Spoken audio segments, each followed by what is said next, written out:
বেঁচে থেকে লাভ কি বল? কেন কি হয়েছে? কি করবো, আলু কিছুই ছিটতে পারলাম না, মরে যেতে হবে। আমিও তাই ভাবছিলাম, তাই আমি জলের ভিতরে বিষ মিশিয়ে এনেছি। অর্ধেক তুই খা, অর্ধেক আমি খাই, দুজনে মিলে পটল তুলে নি।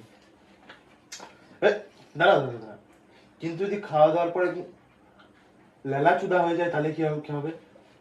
তাহলে কারোর উপর কাউকে খাইয়ে দেখতে হবে এটা। শুভকে খাওয়াবে, শুভ তো হ্যাঁ, ডাকবে।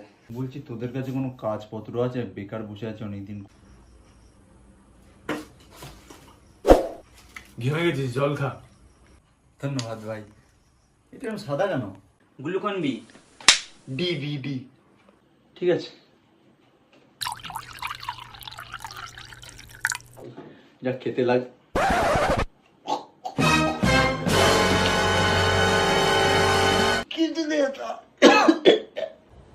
बड़ा, ये तो पोंगो है।